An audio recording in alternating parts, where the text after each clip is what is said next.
چینی لوک کہانی لی چین اور جگنو۔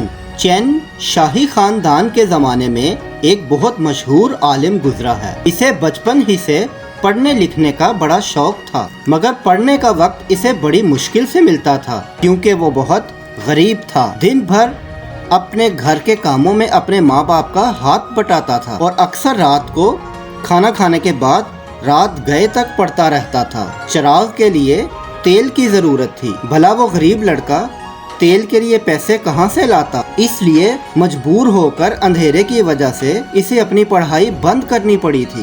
وہ خزاں کا موسم تھا۔ ایک دن شام کو چین پڑھ رہا تھا کہ اندھیرا ہو گیا۔ مجبوراً وہ اپنی پڑھائی بند کر کے باہر چلا گیا۔ گھاس کے میدان میں بہت سے بچے آنکھ مچولی کھیل رہے تھے اور خوشی خوشی ادھر ادھر دوڑتے بھاگتے پھر رہے۔ چین کا بھی جی چاہا کہ وہ ان کے ساتھ شامل ہو، مگر وہ ان کے کھیل میں شامل نہیں ہوا۔ وہ خاموشی سے ایک پتھر پر بیٹھ کر سوچنے لگا۔ وہ زیادہ سے زیادہ علم حاصل کرنا چاہتا تھا، مگر دن میں اسے کام کرنا پڑتا تھا اور رات میں چراغ کے لیے تیل نہیں تھا۔ پھر وہ کس طرح پڑھتا؟ یہی سوچ رہا تھا کہ اسے اندھیرے میں بہت سی چھوٹی چھوٹی چمکدار روشنیاں نظر آئیں۔ یہ جگنو تھے جو ادھر ادھر اڑتے پھر رہے تھے۔ انہیں دیکھ کر چین کو ایک تدبیر سوجی کہ اگر ان جگنوں کو کسی کپڑے کی تھیلی میں بند کر لیا جائے تو انہیں چراغ کی روشنی کے طور پر استعمال کیا جا سکتا ہے اور پھر اس روشنی میں پڑھا جا سکتا ہے۔ دوسرے ہی دن اس نے اپنی ماں سے ایک سفید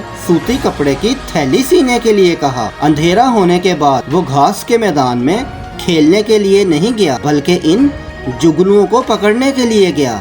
وہ دوڑ دوڑ کر انہیں پکڑتا رہا۔ کچھ دیر بعد ہی اس کی چھوٹی سی تھیلی جگنوں سے بھر گئی اور روشنی دینے لگی۔ وہ خوشی خوشی گھر واپس آیا۔ اس نے وہ چھوٹی سی تھیلی دیوار پر لٹکا دی۔ واقعی وہ چراغ کی طرح روشنی دے رہی تھی۔ اب وہ آرام سے جگنوں کے اس چراغ کی روشنی میں خوب محنت سے رات گئے تک پڑھنے لگا اور زیادہ سے زیادہ علم حاصل کرنے لگا۔ اور پھر جلد ہی وہ وقت بھی آ گیا جب وہ اپنے عہد کا ایک مشہور عالم مانا جانے لگا۔